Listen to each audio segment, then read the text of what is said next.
It's always very nice to have the opportunity to introduce a keynote speaker, but it's even better, like today, to introduce a good friend. So I'm really honored to introduce you Dr. Susan McKenney for her keynote on educational design research.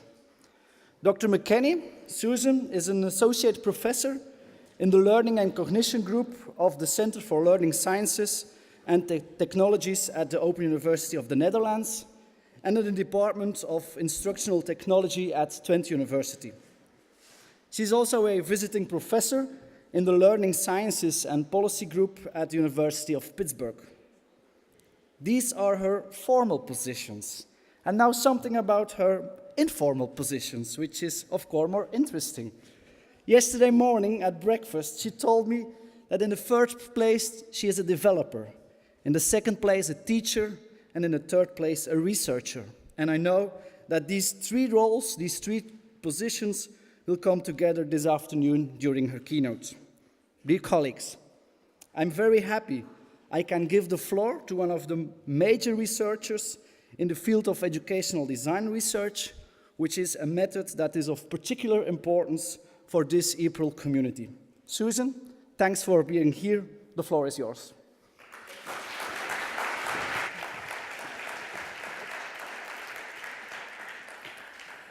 Thank you very much for the opportunity to be here today. I'm enjoying not only the group that's here and the lovely surroundings at EAPRIL, but I'm also really excited to be at the place where the poster says it all, where research and practice are actually here to meet.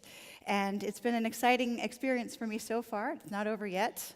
Those of us who are diehards and still here on the last day, Friday afternoon, have a few more sessions to go. A wonderful opportunity it has been to look at research and practice coming together. And in the next 30 minutes or so, I would like to share with you some stories about one way in which research and practice can come together that I find particularly exciting, and that process is called educational design research. And after explaining a little bit about what educational design research is, I'll share a couple of examples and also discuss the highs and lows, because there can be some wonderful journeys, but they're of course not always easy. Educational design research, for those who are new to the genre, has its connection to research and practice fundamentally enrolled or embedded in its main goals. And its main goals are to produce interventions, solutions to complex problems that serve real needs in practice, and do that in a systematic fashion involving empirical investigation through which theoretical understanding can be generated. And by theoretical understanding, I mean insights that are not only of value to the people on the ground dealing with the solution and the problem, but also to people outside from other contexts who may be tackling similar kinds of challenges. These two main goals can take shape in a lot of different ways. The solutions that can be generated can be of many, many different kinds. So there's a lot of options here. We could be talking about programs like a teacher education program or a work-to-school or school-to-work learning program. We could talk about processes, ways of learning, an instructional model, or perhaps some tools. We could talk about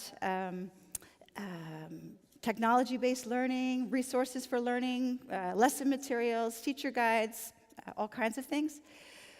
Even a policy can be a form of an intervention if it makes things change and happen in a very different way on the ground. So there are many different kinds of solutions or interventions that we could be talking about when we talk about those that are designed through design-based research. The theoretical understanding that comes out of design research is not particularly different from the theoretical understanding that can come out of other kinds of research, but I sometimes find it helpful to articulate what is meant by that, because it sounds very broad, and the theory can be used for a lot of things. I tend to look at it as helping us understand the world around us. So we use theoretical understanding to describe what's actually happening. And in many cases, we use theoretical understanding to explain why things are happening the way they are. We sometimes use theoretical understanding for more normative purposes, like to predict what's going to happen under certain circumstances with certain people. And in some cases, we even use that understanding to prescribe how to achieve certain effects if they are desired. In design-based research, we try to work towards these two goals at the same time, which is wonderful and exciting and really, really hard at the same time. And one of the things that I find serves both the designing part and the researching part is a mental flexibility that allows us to switch back and forth from using our very rational, sort of detective, analytical mindset and our creative, explorer, designing, inventor kind of mindset. And switching back and forth between those two, I think, serves both goals of designing interventions and also generating theoretical understanding that can be of value to others. But what's it look like? Every design research project is different, and it would be difficult to say, to cover all of the variation, but I can tell you a little bit about some of the common denominators that I see across design research projects, regardless of whether they're in mathematics education or educating social workers. Almost all design research projects, of course, they work on these two goals that I just mentioned, but they share these characteristics here.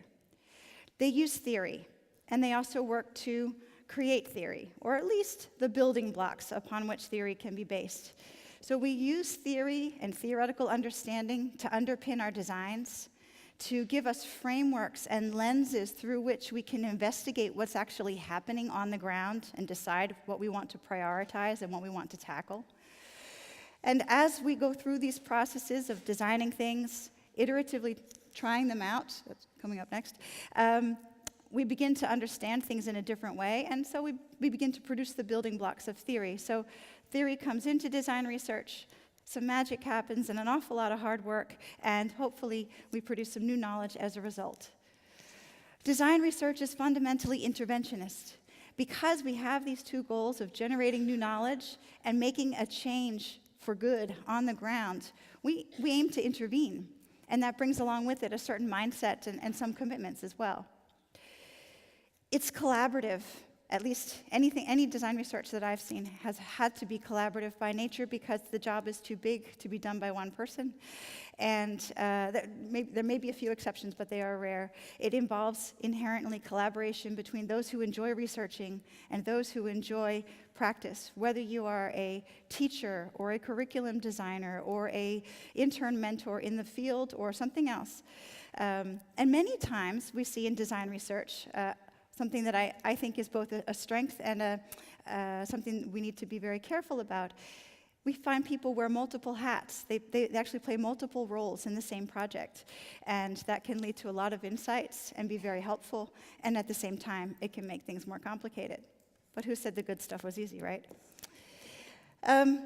It's responsively grounded. And what I mean by that is that we use insights from one stage of the process to inform the next stage. So while we might have an idea, and I'll share with you one idea about how a general design research process will play out, we don't know at the beginning exactly when we're going to go left and when we're going to go right, because we let the data and the experience and the knowledge that's growing among the team steer us. And so we plan to stay open to some things, and we also try to put that within boundaries that are responsible.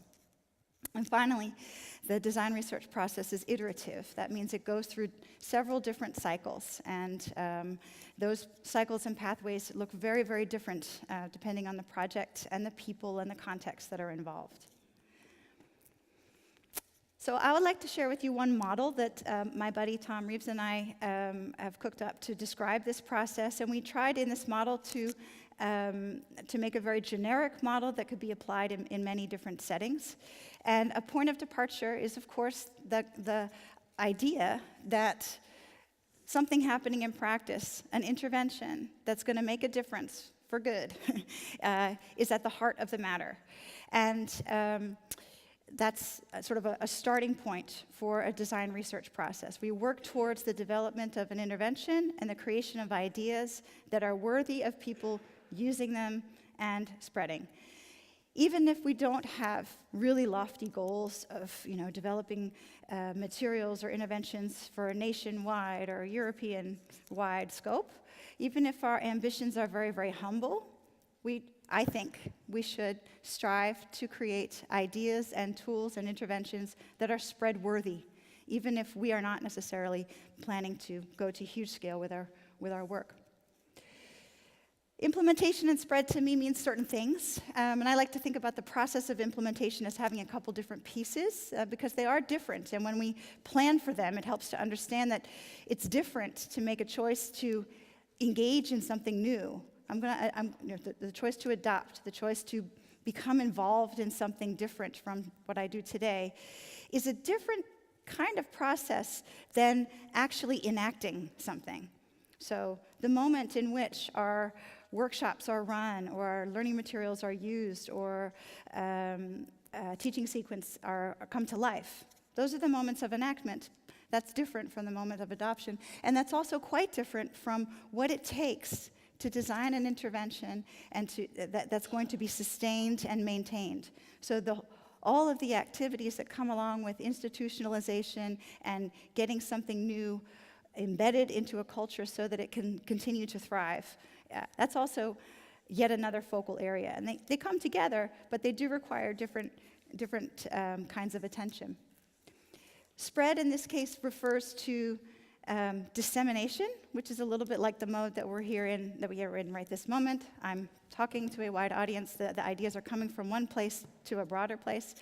But we also have diffusion. That happens at coffee break, right? We talk among ourselves, and the ideas spread a bit more organically. Sometimes these processes can be mutually reinforcing.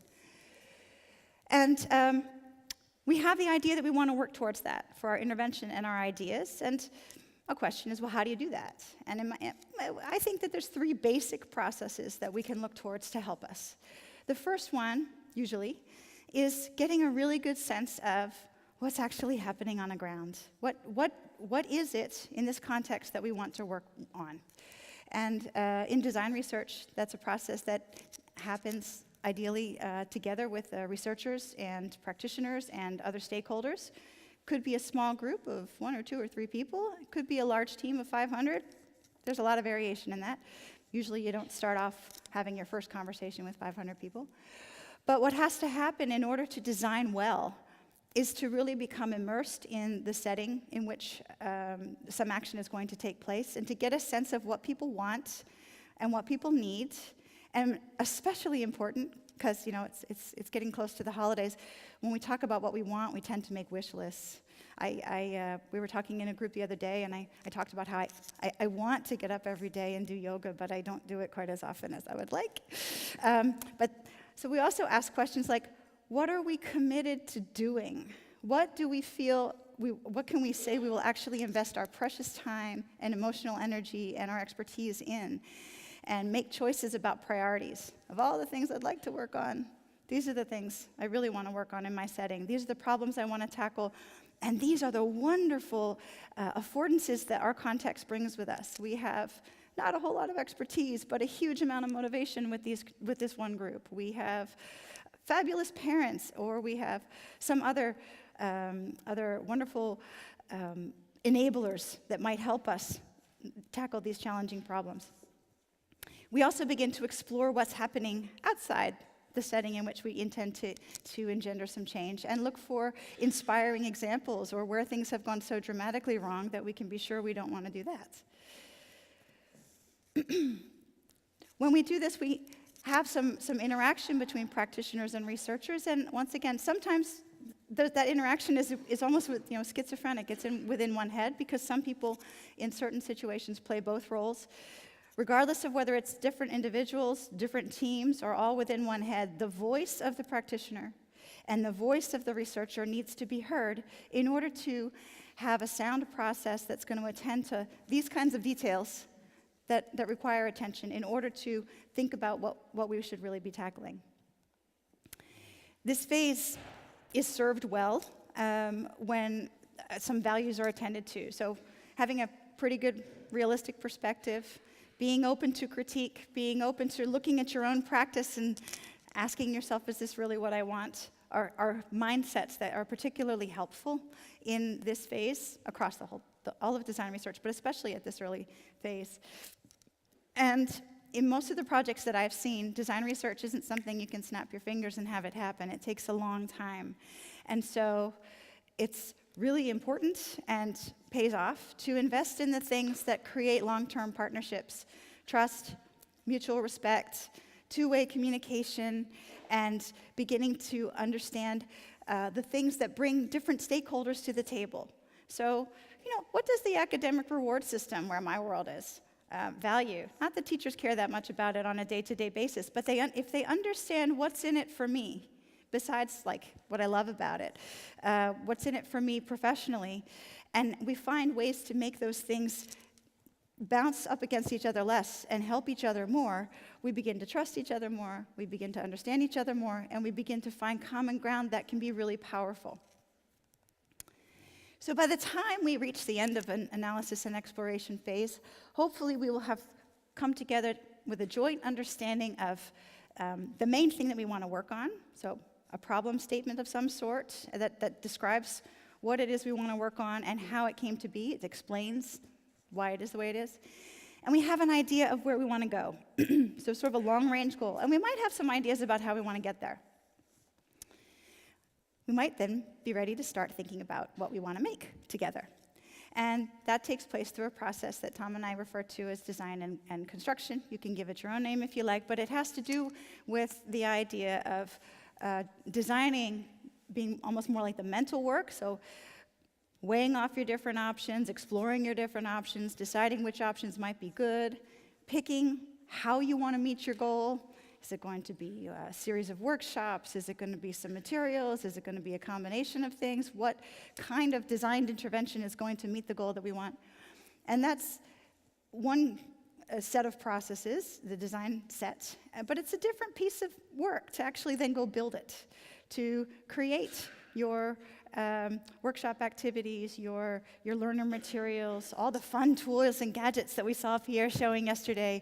It's one thing to map that out on a drawing board, and it's another thing to actually build it. And oftentimes, different people are involved in design as opposed to construction, depending on what it is.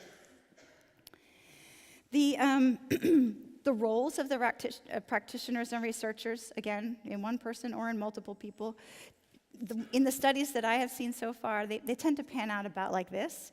Researchers tend to do more orchestration, and in this case, I'm using it a little bit more broadly than the classroom orchestration that Pierre was talking about yesterday, but they tend to be the ones calling the shots or organizing things a bit more. But it doesn't have to be that way, and I will give 3 examples in a little while, and in each of those examples, it was clearly the practitioners that were calling the shots. Here too, some values or mindsets are particularly helpful. They're not necessarily required, but I think that they've worked for me and I've seen them work for others. This is one place where that switching back and forth between being analytical and being creative is very helpful. You need the analytical side to stay oriented on your goal and not have what happens often in design. We call it feature creep. You get off onto something else because it's so interesting. And you need the creative side to bring joy and inspiration and delight to that which is being made so that it will speak to those who are going to engage with it ultimately, assuming that only a portion of them are participating in the design process itself. And this requires certain things. It requires teamwork, it requires communication and creativity, and it requires some pretty good skills at being able to look at the immediate processes, the midterm and the long-term processes. And those can be developed over time in a team. By the time we've done at least an initial round of design and construction, we may find that we don't actually know enough to finish the job, and we may end up going back to analysis, going back to the field to learn more before we want to do anything else so that we can make another round of design. That happens quite often. At some point, though, eventually we want to find out whether or not our ideas and our interventions are working. We may start off with prototyping and piloting a very, very small, modest piece of the intervention, talking to experts before we go talk to teachers or other stakeholders. But an evaluation process is usually part of the package, almost always. And here too, there's different roles for experts, for researchers and practitioners. These can be experts, but we also often see subject matter experts and other kinds of experts being involved in evaluation, which is in earlier stages of design projects, design research projects, tends to be more formative, aiming to improve the design itself. And in later stages tends to be a bit more summative, looking at the overall value of the design. Values that are particularly helpful during this phase of design research have to do with some of those that can promote rigorous research of any sort, having tight alignment between your research goals and your research methods, so that you're actually able to answer the questions that you have in a way that makes sense. Being transparent and well justified, transparent in the way you analyze your data, so that other people can make sense of what you've actually done, is not only helpful for external audiences later on down the line. Anybody who's ever had to calculate inter-rater reliability will know that when you have to actually noodle out the details of when do I code this X and when do I code this as Y, will know that those processes, as annoying as they can be when you're embroiled in them, really help improve the quality of the findings that you can generate in the end. And also along the way, there are things that happen that we don't plan on, right? I ended up living in the Netherlands. Who'd have thought? I had no idea, but life happens, and beautifully so most of the time. And the same thing is true in a lot of design research projects. Opportunities come along, doors also get closed. 100 years ago, when I did my doctoral dissertation, which was a design study, I ended up showing this through a table in my dissertation where we had all of these planned events, and then there were these unplanned events that we took advantage of because the opportunities presented themselves. And there was some discussion also in that about in the end, which data turned out to be the most valuable for the goals of the study. And it wasn't always what we thought it was going to be.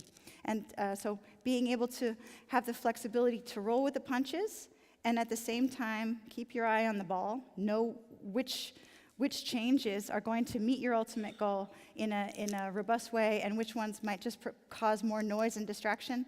Those are skills that we as design researchers develop along the way. So these activities are fed especially by logical reasoning and thinking things through in a way that can be made transparent to others, but also being highly associative and seeing connections across data can help. So sometimes these can help us take our findings and turn them into recommendations for improvements in our interventions, which serves one of their primary goals, and reflecting on these findings and beginning to hypothesize, why is it like this? What might have made that happen? And can we test my idea about whether that's happening? That's where the theory building part comes in. After an initial cycle of each of these pieces, it can go all different directions, which is why there's lots of arrows in this picture. There's no one set way to go through this, but throughout each step in the process, there's constant interaction with the field through the intervention and implementation of ideas and working towards the spread of ideas. Even though we don't have an actual intervention to implement, in this middle part, from the very beginning, we've been talking from a very realistic perspective with people about what they like, what they don't like, what they need, what they'll invest in. So we have implementation at the front of our mind from the very beginning. All of this together leads to our two main outputs, but it's not like they just magically appear the way they do on a screen. They tend to evolve gradually over time. So my promoter, Jan van den Akker, was a big fan of talking about how we work on successive approximations of the ideal. So slowly, or they say in Tanzania, pole pole en dia muendo, slowly is the blessed path, and we get there slowly as several passes through this process take place. And like I said, it happens not in isolation, but in constant interaction with practice. And that interaction has many, many different forms and over time. And if we are thoughtful, and if we are truly learning something new, and that can be with regard to our intervention, we're solving a problem that existing knowledge couldn't have solved, and we're tackling it in an empirical way, which is robust, then we can't help but learning. We can't help but learn from the process. So that goes for at least the researchers and the practitioners involved, and could also count for other stakeholders as well. But it's not easy. I'm just going to take a quick check on the time. Okay. It's really hard. And so mountain climbing, which I'm very fond of, is for me a happy thing to do. It could look miserable here. I don't think of design research as miserable. But it requires a lot of different kinds of knowledge. So you need research knowledge, you need design knowledge, you need social innovation knowledge, you need management and coordination knowledge.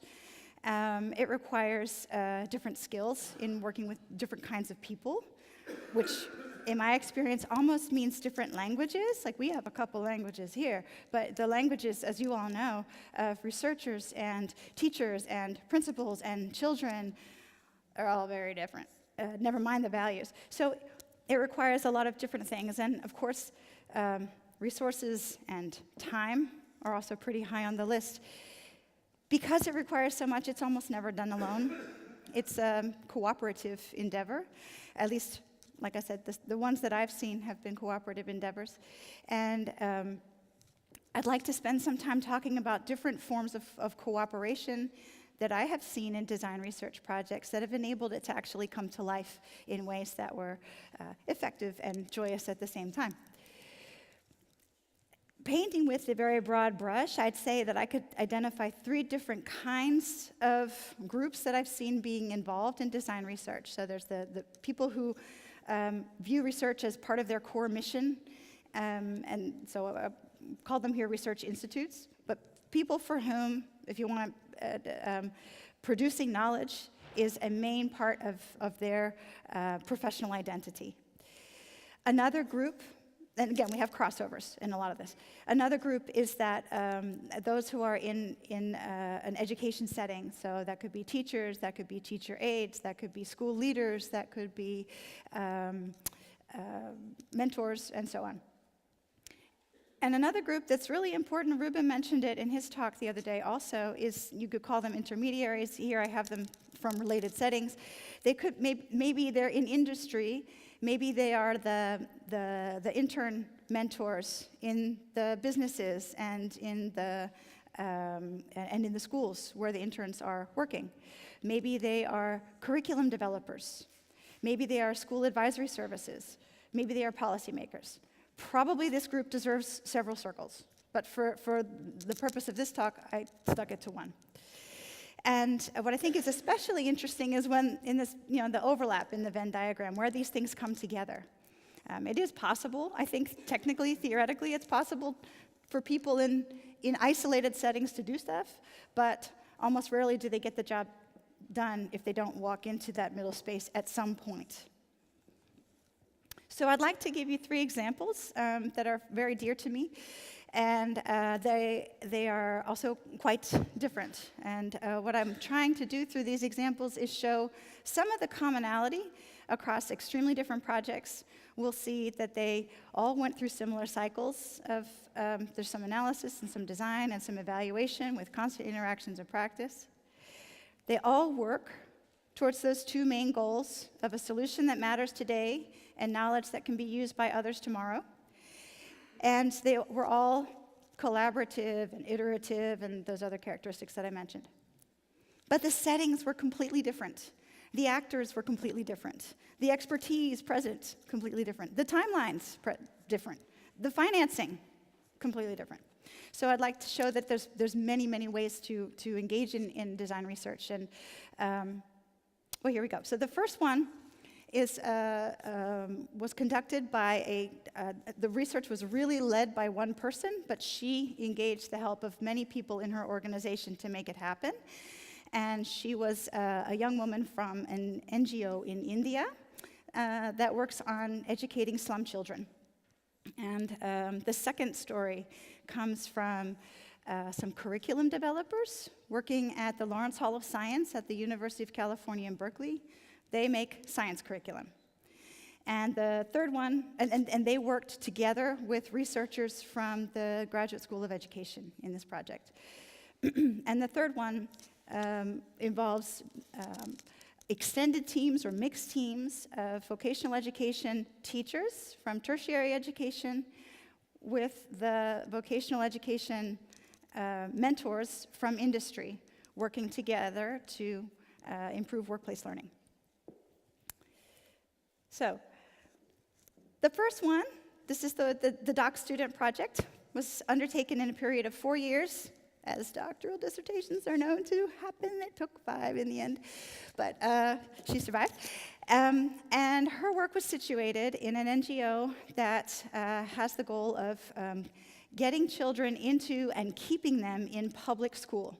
So they work not to supplant, but to support public education.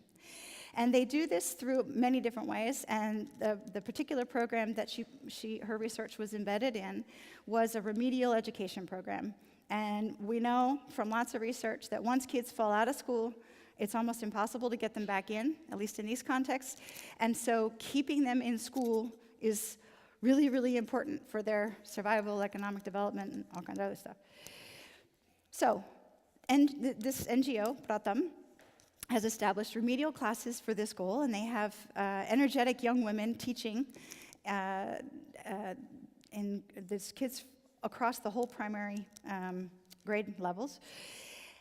And the ladies that are teaching these classes have a few days of workshops, maybe, if they're lucky, a bachelor's degree, not always, and lots of energy, but no formal training in education, no backgrounds in the subject matter content that they're teaching, and also know very little bit about kids unless they happen to have some of their own or have some in their immediate environment. And the question was, how can we make this effective? How can this work? We have educators, we don't even call them teachers because they never had the privilege of a teacher education. Para-educators is what we ended up calling them, who have signed up for the impossible task. And so what Harini did is she went through this process that I just described, and you can draw it up in a lot of different ways. In this case, I tried to align it to the model that I just presented to you. But she spent a long time listening. What do you do? Watching. What do you do? Asking the managers what's happening. What do you see? What's working? What's not working? That last list was quite long. What do you want to work on? What should we do? And from those conversations over time, together with the ladies involved and the management of the organization wanted to have fabulous learner-centered teaching tomorrow. They had all kinds of high ideals, and Harini, together with the ladies, said, no, we need to survive today, and we'll talk about fancy stuff later. Right now, we need to get through classroom management. We need to learn how to structure the classes. We have some basic survival needs. It's a no-brainer. That's for most of us, a first priority. And then we can talk about other things. Eventually, a professional development program was designed and implemented together with the ladies based on what they thought they needed the most. And I'll tell you more about that in a minute. It was tested out in 3 iterative cycles. And each time it was tested, it got refined, and then it got more embedded in the organization so that it was seen less as a one-off project and more as part of what we do. And then, you know, life deals you these unexpected cards, right? She ended up taking longer than she had planned for her dissertation, but that gave her the opportunity. She said, you know what? I'm already a year and a half longer than I wanted to be. I'm just going to take another 3 months and do an impact study. And so she did. She went back 24 months after she had been out of the setting completely, giving any form of facilitation. She went back to see what was left after she'd been gone. And the results were exciting. So she found out that indeed the program that she had designed, which is based on this very straightforward model, was still alive and well, And on top of that, it had spread to other states because the organization had decided that they liked it so much they'd adopted it and used it there. So main outputs, the program was happening. More importantly, the teachers had found some confidence and learned a lot of things, and so they were feeling happier, they were doing a better job, and that was visible by comparison of the way they taught before and the way they taught after. And the learners that were in the teachers' classes had made such high learning gains that we had to check the data 3 times because we didn't believe it. So it really made a huge difference. She has published a dissertation and several articles on this, so there's plenty more that could be told about it, but she's worked to disseminate the ideas and spread the ideas in her own practice, in her own organization, through conferences and other informal meetings with other NGOs in her area, but also among the scientific community. Some things went for the good, some things were more for the bad. It was a tough road, like I said.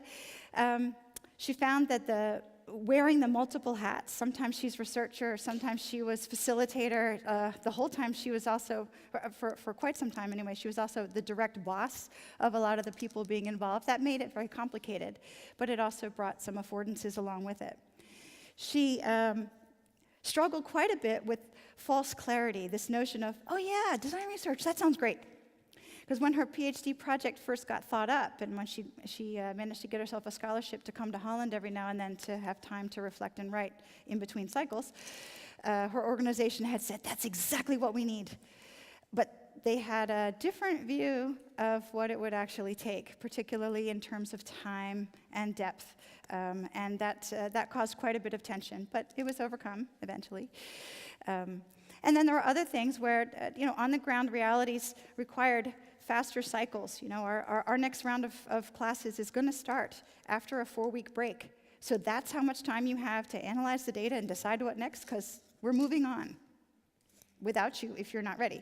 So that was hard, but at the same time, what she did manage to do was, together with the team, it put in some collaborative structures which not only served the project, but lived on to serve the organization, to establish capacity and culture within the organization in a way that is sustainable.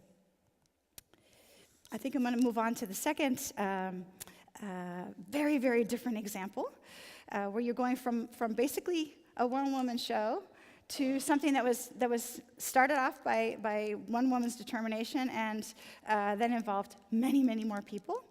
My colleague and friend Jackie Barber is the head of curriculum development at the Lawrence Hall of Science, which is a public science museum with a strong public outreach mission, and they develop innovative science curricula.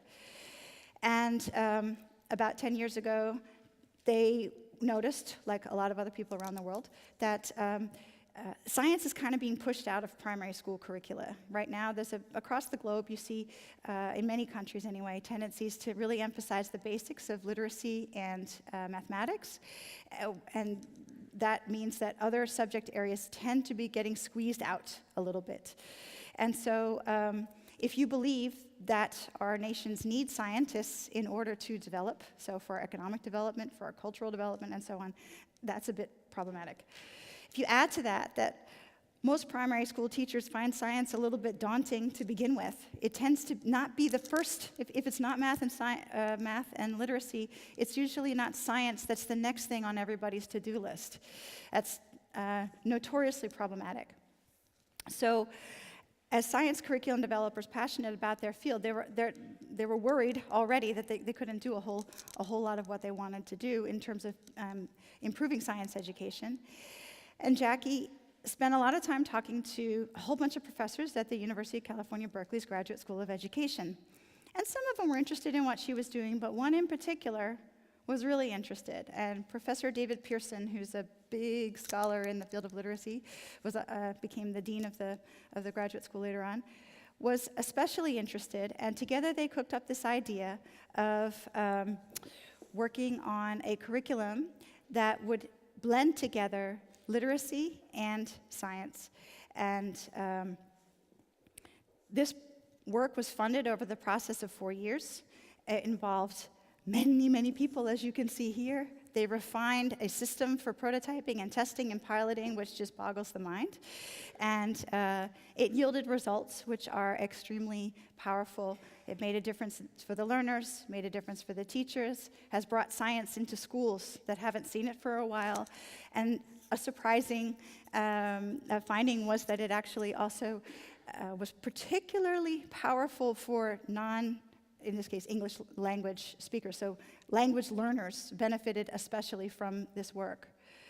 There are many tales of tension and of triumph, and I just realized that one of my faults in life is that I tend to talk too long, so I'm going to skip over my third example for now and get to the close, because I do want to come to a few key messages. The examples, the two that I managed to show you instead of the third one today, they all had the same basic processes, the same basic characteristics of process that I described to you earlier. They are all iterative, responsively grounded, collaborative. They all worked towards those same basic outcomes of creating an intervention that's going to matter now and generating knowledge that people can use in the future. They also experienced different kinds of tensions. In the end, though, a lot of those tensions boil down to the people factors of stakeholder needs, priorities, differing reward systems, and oftentimes the tensions will resolve when people found ways to identify common ground, common goals. Even if they had different preferences or tactics for meeting them, finding that common ground was key. And in the examples that I did manage to get through, my apologies, the triumphs were certainly, among them, were the fact that they worked on something that was not just immediately gratifying, but sustainable. So if we think about practitioner-led research, like in the examples here, and being at this conference, I have to naturally ask myself, is there anybody here who might like it? And having talked to a lot of people in the last couple of days, I've already discovered some people who do design research and other people who do intervention research, and they have their own name for it, and that's fine. And I think in some cases design research might be applicable, and in other cases possibly not. But it has to really do with the situations in which one is actually interested in the dual goal orientation. Very often we're interested in high quality design, which doesn't necessarily require working towards generating theoretical understanding. But I think it would be nice to think about, for those of us who are interested in design research, how can we grow as a community? How can we help each other? How can we support each other? So, to those who are, or soon may, be interested in trying out this kind of stuff, I hope that you will be willing to share your ideas. We need examples and that can guide us. We need examples that can inspire us. And maybe also we need some good quality examples to convince those who are not so sold on the idea that this stuff is worth it. And it's not the right tool for every job. I'm not trying to say that. There's plenty of research projects that I'm involved in that are not design research. But we can do this if we can put on the table the kinds of results that speak to people. So research results that are credible and reliable and transparent, and also clear evidence or some kind of demonstration of impact in practice, the kinds of things that make us go, I want to do one of those. We need to see those. So hopefully we'll be doing that at other EAPRIL conferences, but maybe also in other places with other kinds of people. I came to this conference with the hope of learning more about research meets practice, and I did, and I'm grateful for that. And I think that as we all get ready to pack our bags and go home, we'll all take away different things, be it a moment in conversation, an idea, or a contact. And I can tell you that one of the things that I will take away from this last couple of days is a really strong appreciation for the passion and commitment that this community exudes. It's wonderful to see, and it's an honor to be a part of it. So thank you for the opportunity to be here today, and I look forward to talking to you some other time.